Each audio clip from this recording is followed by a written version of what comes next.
I'm Ryan Walters, that other podcast host that you hate the most, and you're listening to the Hidden Oaks Overdose Football Fix. It is Tuesday, October 25th, 2022, 8 p.m. sharp. This is podcast number 118. Holy shit, it's dark outside. Hello, everybody, and welcome to the Hidden Oaks Overdose Football Fix podcast. I am one of your lovely hostesses, the Garlic Johnson. We are joined, as always, nope, that's not true. Folks. That's not true. We are joined, as you know, most of the time by our other lovely hostesses, the Joshua Mitchell. He already said hi to you folks out there. Don't forget, we got our lovely Discord that we were chatting in today.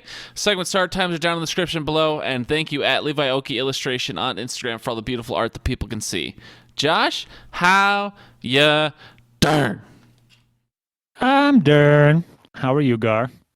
I'm doing pretty good. Between the last time you and I have really talked, because you skipped the Saturday pod, I went to go see Dimitri Martin last week. I don't know how many comedy fans are out there, how many stand-up fans are out there, but I love Dimitri Martin. I love me some intellectual humor, so really love seeing Willie or Here by Accident. There you go. I really love seeing some intellectual comedy, so I don't know, big fan of that Dimitri Martin show last Thursday. Other than that, I can't think of any other really highlights over the week, but that was what happened between last time you and I talked. How are you really doing? Because you just said good and then moved on. What's going on? Got any life updates for the folks? I mean, how many Lego sets have we built in the past week? What are we talking about? None in the last week. None in the last long time. But I have. So I was out of town this past weekend, which is why I wasn't here. And yeah, so where the hell were you? Brian was concerned. I was in Wisconsin for my dad's college get-together with all his old college buddies. Yeah, they rented out like a lodge up in the middle of absolute nowhere, like no Wi-Fi nowhere. And so, but this lodge had like an indoor skating rink, like roller skates. It had a 1972 Grand Slam home run pinball machine, which I set the high score on. No big deal. Ladies. They had pool, they had a shuffleboard. So yeah, it was a good old time. It was right on the lake, so it was a good time. But yeah, just want to reiterate that high score setting, no big deal. Would you call yourself a bit of a pinball wizard? Absolutely not. I think I went to go play pinball once with the Hood guys over at Blainebrook. Yep. And I got absolutely demolished. Smoked I think I by put Donnie, my money probably. I put my money in the wrong machine. All it did was give me quarters. I didn't know what to do, so I threw them at people, got kicked out. It was a whole big thing. Did you fake appendicitis? No. I faked anal leakage. What am I supposed to do? Oh, Josh. I don't know what I'm supposed to do with you. All right, we can get moving on here, but very quickly, Walters took your spot Saturday morning. He was our co-host instead of me going solo. Obviously, you never listened back to the pod because you're a terrible person, but if you had to just guess, and grade how Walters did Saturday morning, what grade would you give him in a letter grade? One question before I answer that. Did he do a rebirth of the Walters comedy bit? There was no Walters comedy bit. Probably C-. That's probably fair. All right, that was the intro. Glad to hear you're back in action, though, and we don't sound like shit because I'm not in your basement using my my Microsoft Surface mic. But anyways, Gar's Grinder, let's get into it. Segment start time, 3 minutes and 50 seconds. That's for you, Al. This week's Gar's Grinder has to be, I know a lot of people like to call him Danny Dimes. I started last year the Danny Dashes. Big fan of Danny Dashes. He only had 202 yards and 1 tud through the air.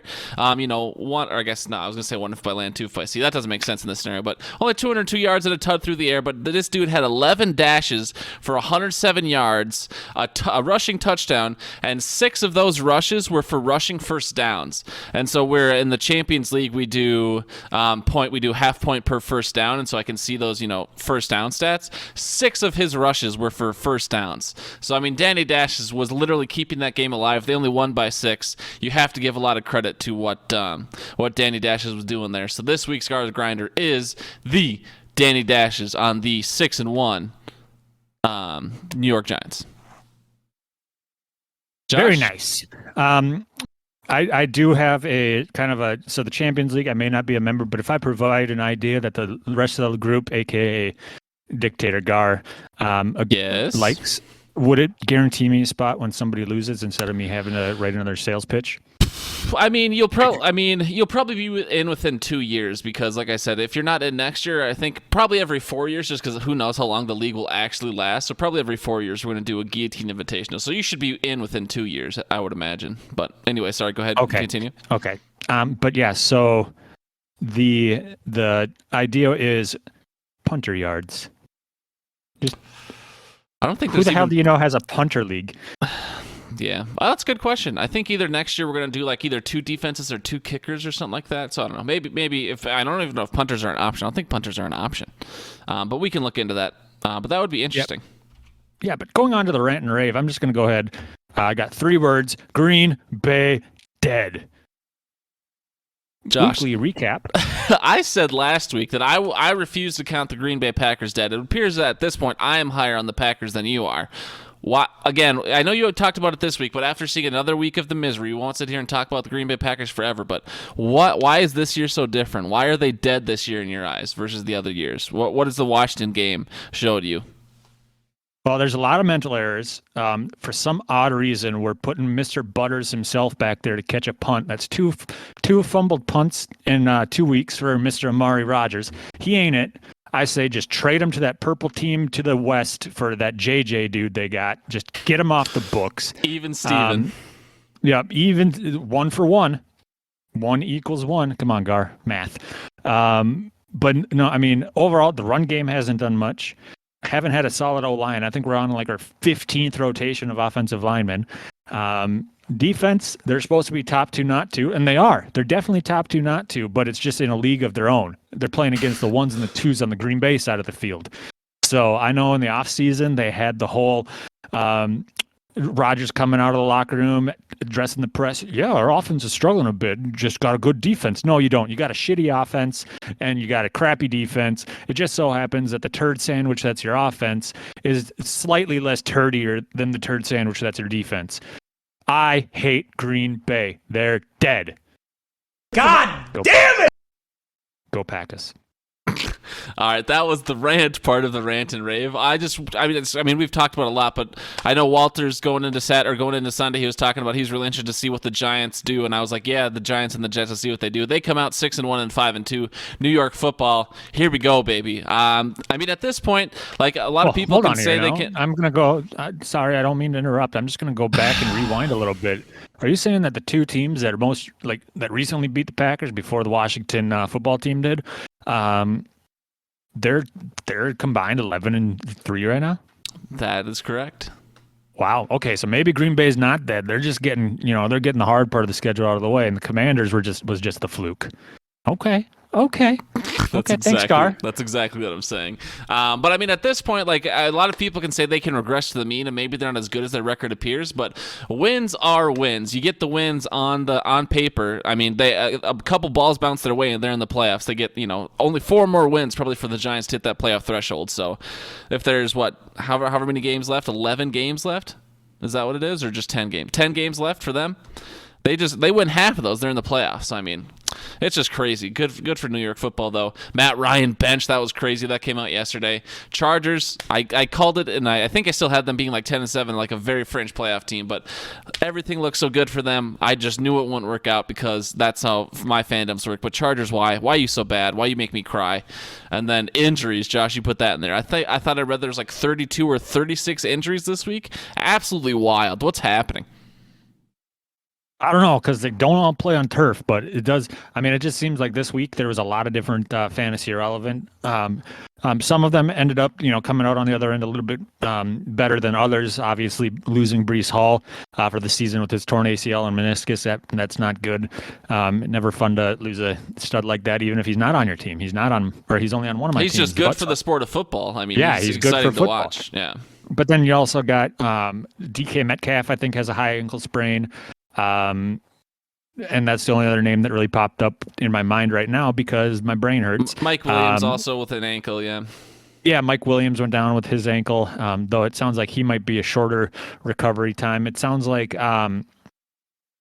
Amon-Ra St. Brown didn't have a concussion, but he's in concussion protocol because why not? Because of those new rules, yeah. Yeah. And then they're saying Matt Ryan has an injury, which is why he's being benched, but it's not, as far as hurt fantasy ego. relevant. Yeah, well, yeah, duh, not hurt bank account. But so it's been interesting to see. Obviously, fantasy injuries never fun. Has your team hit the injury bug at all, or are you safe in all of your 18 leagues? I'm in 10 leagues actively, so certainly like the thing I think most alarming for me, because I guess I have Mike Williams in a couple leagues, so like seeing him out for 2 to 5 You're weeks welcome. isn't great. But Mark Andrews only getting like 0 for 2 receptions, having 1 carry for 4 yards. Mark Andrews like got absolutely no fantasy points, and then he turns around and he plays this Thursday night.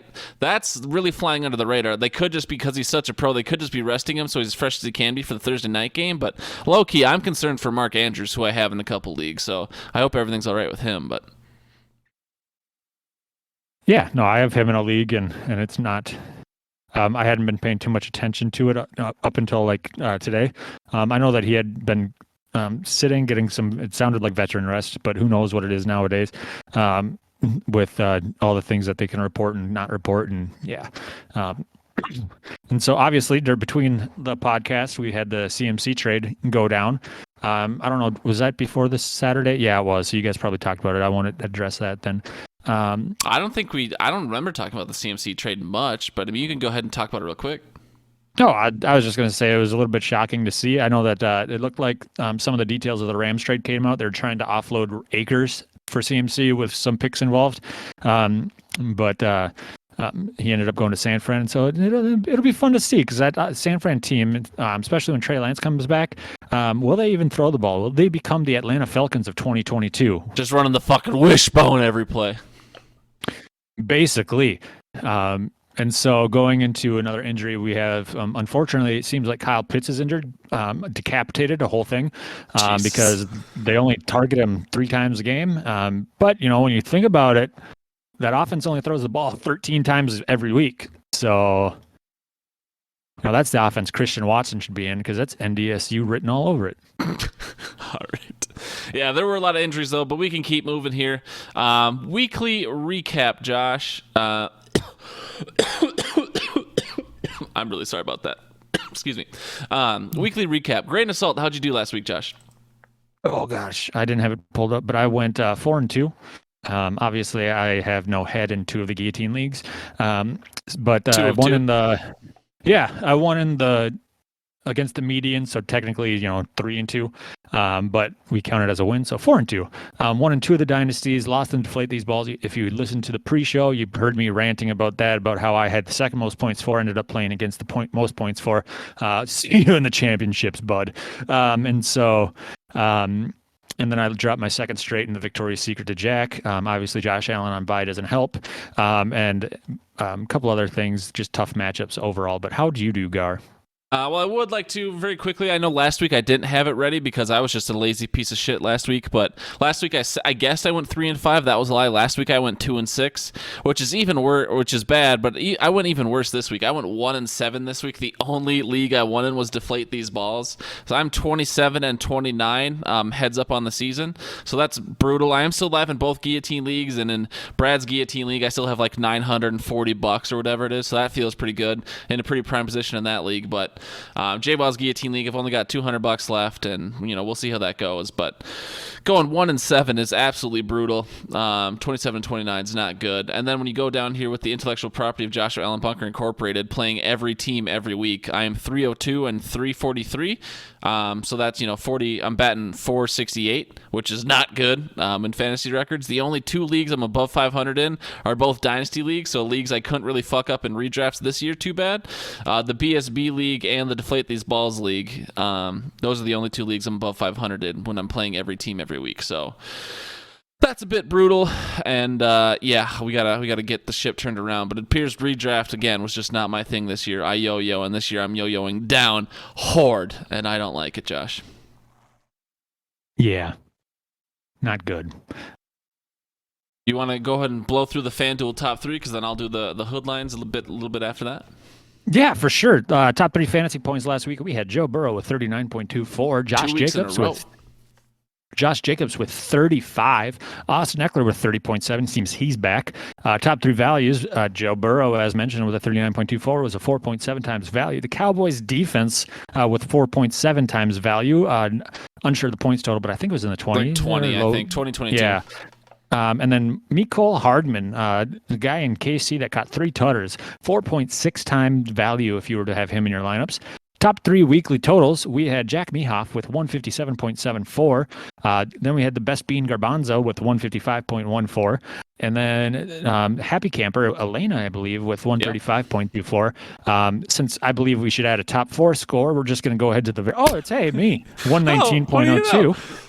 Top 3 leaderboard, we have Jack that overtook the lead. He has 849.34. Derek has 831.74, and then Carmel, who's slowly slipping out of the top 3 with an 826.52. And don't quote me on that slowly slipping, because I don't know if the 4th is at 700 or 825. So that's what we have for the quick FanDuel top 3.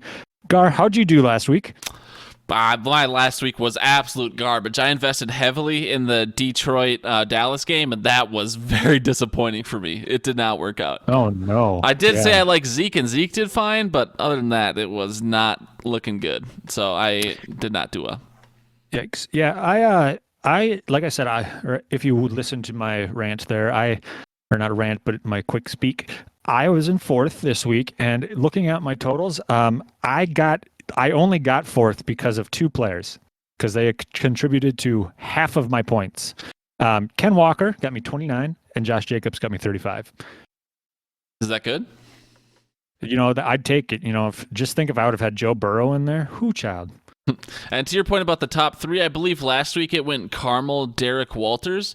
And so Jack just springboards into first place, knocking Carmel out of that. Derek still stays in his second place that he was in last week, and then Carmel drops to 3rd. I would imagine Walters is in 4th, but, I don't have it in front of me, and I don't really care to look at it. But, yeah, Jack really kind of springboards into first place there.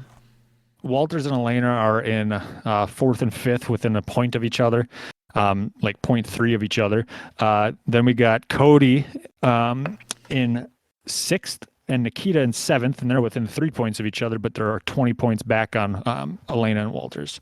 Gotcha. All right, so yeah, still obviously a lot of weeks left. We're not even to the total points X. We're doing the 10 best scores, so still got plenty of weeks until people are filled out. But it'll be interesting to see how that goes. Walters was coming in, but he's got plenty of time to reclaim his throne, or his 3rd place, his place, whatever he was. And Carmel Bear's got plenty of time to get that throne back. So that was the top 3. We don't have a medical minute this week, but as you said, we could have gone through. You could have taken an hour to go through all those injuries from the weekend. And with that, Josh, do you want to go ahead and give your super great, awesome intro for the Hoodlines?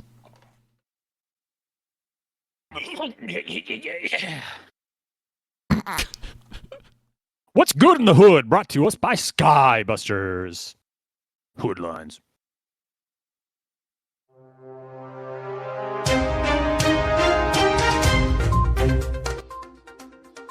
Tonight, Bradley's hard man is enough to break Jesse's hard hat in this week's Blue Collar Brawl. T can digs it all he wants, but he comes up a day late and $1 short looking for that buried cash treasure. In entertainment news, I can confirm that they did in fact build that city on rock and roll, because they sure as hell didn't build it on fantasy points. Rock band Jefferson Starship gutters out again. After a weekend of violence, the leader of Backstreet Boys is wanted for hammering Christians. And our main story tonight, members of the Pack Lives Matter movement were reported to be pouring a cup of tea into a large body of water, which is now being labeled as the Big Lake Tea Party. All that and more on the Hoodlines.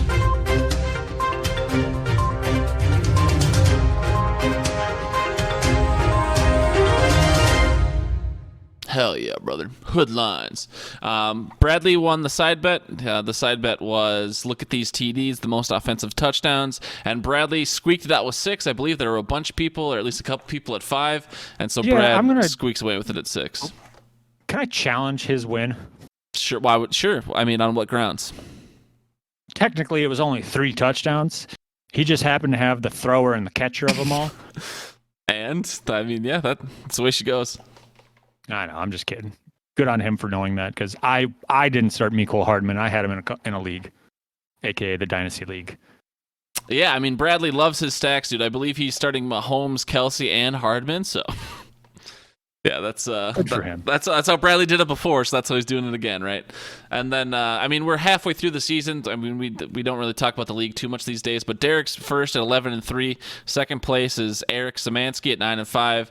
T also 9-5. Josh 9-5. So that's the top 4 right there. Bottom of the league, we have 5 people at 5-9. So there's really no one's really guttered out in the league yet, and there's still 14 wins available with 7 weeks. Heads up matches in the median. So with 5 people being tied at the bottom at 5-9, this league is still wide open, and we'll just see how things go. But Derek is the points for leader and the points against least, or so I guess also the leader. And then the least points for is Jesse, and I'm second to last, Boo. And then the most points against is unfortunately Willie, and then Nikita. So that's tough, but there's still lots of season left. So Josh, how do you feel about your outlook? Currently ESPN has you at a 80% chance to make the playoffs. Do you feel that's accurate, Mr. 9-5? Yeah, I do. Obviously, don't know with injuries and all that jazz. I have been, I'm not even going to say it because then I'll jinx it. But I've had a few positions that just seem to struggle. every week. Look at me go. My luck score is 96th. It's probably 98 at this point. But obviously, the James Robinson trade helps my Travis Etienne stocks. And then Ramondre showing that he can be a PPR monster is also helpful. This might be the first week in years that I've actually benched Kareem Hunt in a PPR league. But I just feel like I have a bye week this week with my opponent. Are you playing me? Yeah. Damn it! I do have the second least points for, so that's tough, dude. What am I projected right now? You're projected to lose, buddy. You're projected to lose by 12, so I don't want to fucking. I don't have a quarterback in. Yeah, and you're not gonna, dude, because you think you're cocky, and then you won't start one, and then I squeeze out the win by half a point. Stat corrections, you lose. Maybe. All right, those were the Hoodlines, and then a little bit more league talk. So thank you so much, Skybusters, for financially sponsoring us. I appreciate you. Josh, worthy waivers. I didn't write anything into the little bit there, but anyone you're looking to this week, any bye week woes for you? I know both the Chargers and the Chiefs are on bye, so there's definitely some fantasy performers there that people will be missing. For someone like me who owns both Justin Herbert and Patrick Mahomes in the Deflate These Balls League, I have to pick someone up. Love them having the same bye. But what about you? Anyone you're looking to on the waivers, whether it's just for a bye week fill-in or someone you think who's going to pop off here? I mean, in the Hidden Oaks League, I've got Justin Herbert on a bye, so I'll probably just going to, wait until waivers go through and then pick up the scraps. Yeah. Just to get a quarterback in there. Who knows? Looking at matchups and whatnot. But that's my only really affected by person with the Dynasty League, since they're a little bit deeper rosters. I haven't run into an issue with those. And so Al just said Keontae Ingram is a speculative ad. I agree on that one because he seemed to get the goal line carries. Who the hell Arizona. is that? I literally had never heard that name before just reading it when Al typed and it. he had a pretty solid game. Eno still got his. He was one of the guys that Jack had that I ended up going up against. He'd be a sneaky ad as well. Nice little handcuff there. Otherwise, I don't know off the top of my head. You mentioned Danny Dimes as your Gars grinder. He's having a solid season this year, so he might be worth Danny dashes to you, pal. Whatever. Danny can't stop on a dime, trip over himself on an 80-yard non-touchdown run. Got it. I hear jealousy. Sure. Maybe Snoop Connor. If you want to add him, isn't he still the backup in Jacksonville for running back? Just has a little handcuff there. Otherwise, I don't have any worthy waivers. If you were streaming QBs, or you just had a QB, for 1 week, do you think Sam Ellinger, whatever his first name is or last name is, who's taking over from Matt Ryan? Do you think that's worth an ad? They're playing the Commanders this week. Well, Commanders, believe it or not, are actually probably a top 2 team in the NFL this season. So if you lose to them, it's not that embarrassing. Oh, really? Yeah. So maybe Sam Ellinger. I think that the fact that there's no film on this kid might be helpful. Other people that might be worth taking a look, Jameis is going up against Las Vegas, whose defense is atrocious. And then PJ Walker, who had a nice little fill in against the Tampa Bay Buccaneers, who are literally spiraling into an abyss, but nobody seems to comment on. Yeah, I wouldn't even talk about Tom Brady being dead. He's dead. What about, some people would have picked him up early, but, a lot of people were riding the hot hat in Kenyon Drake, but Gus Edwards definitely got the lion's shares in Baltimore. They've got a quick, they're on Thursday night, so then a short week. Gus Edwards would be playing Thursday night at Tampa Bay. Do you think Gus Edwards, do you think the volume's enough to be sustainable? Would you want to stay away from him this week, but maybe play him in later weeks? What do you think about Gus Edwards?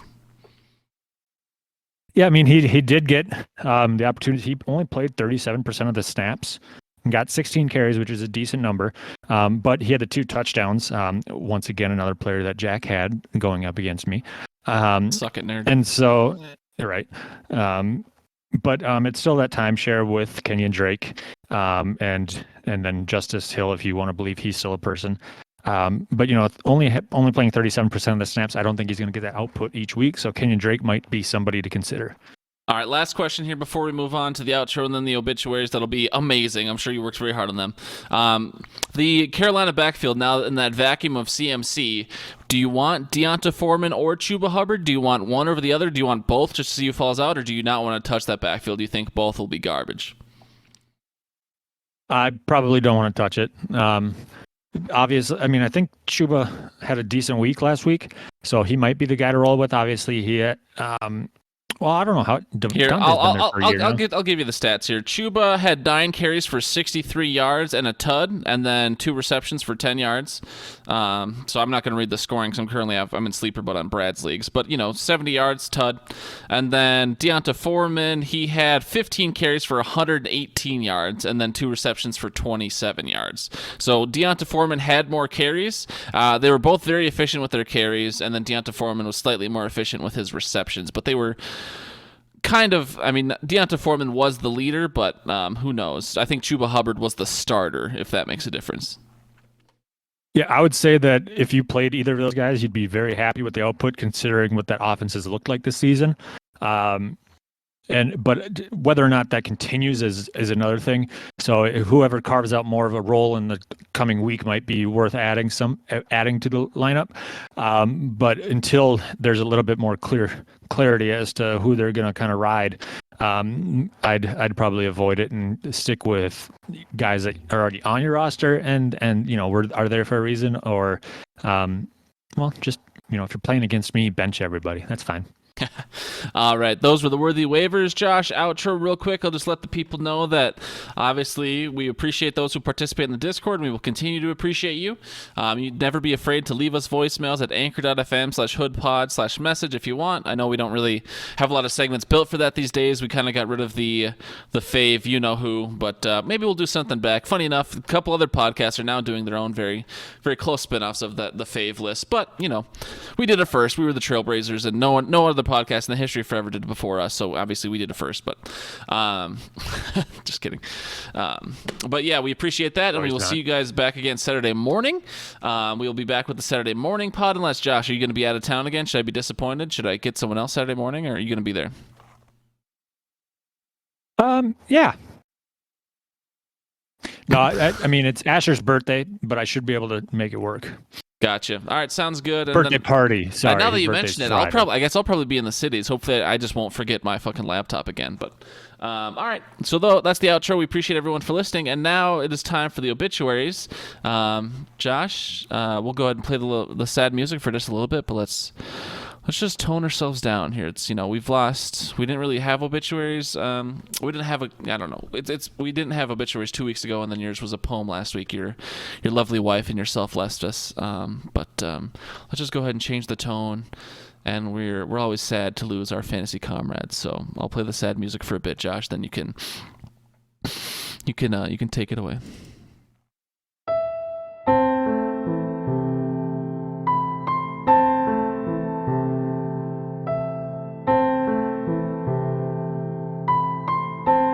R.I.P. in peace. September 5th, 2022 to October 24th, 2022. Jared Boyer and Dan Jr. Splets. I didn't have the opportunity to meet Mr. Splets. I did, however, have the opportunity to fight alongside him in the war known as Call of Duty. It was a brief time. He may not remember me. He may be too busy discussing with Brad the proper height of the blade on the riding lawnmower they use to cut the grass in the 95-degree heat year-round, rain or shine. But I will say, Dan, Junior Splets, R.I.P. in peace, your team stunk. I don't know who was on it, but they stunk. Jared Boyer, I happen to know through softball. He's a member of the Sterling Trophy team, and I'd be remiss in saying they didn't lose to the Biscuits a few years back, playing with an all left-handed infield, which is just unheard of in baseball/softball. The clear underdogs, the Biscuits, came in and dominated that team, only to go on and lose in the prior match or in the next few matches. We may not be talking about his departure of the Guillotine League because I don't know how it happened. I just assume a giant blade fell down upon his head, much like that of the Sterling Trophy team back when they lost to the Biscuits. If I haven't made the point, the Sterling Trophy team lost to the Biscuits. R.I.P. in peace, Jared Boyer. Finn.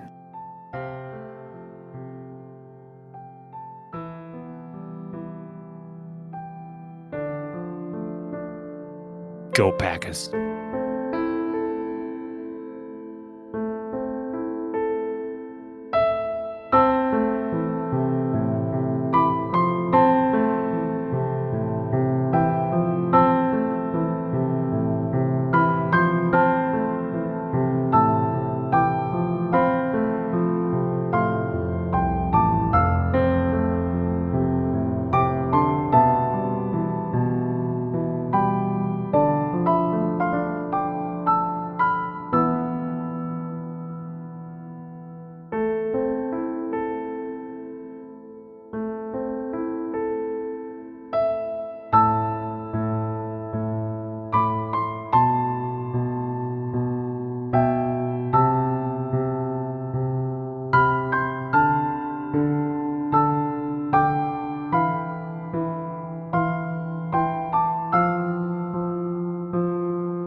I'll grab your butt cheeks and pull out my willy, stir your asshole like a hot bowl of chili.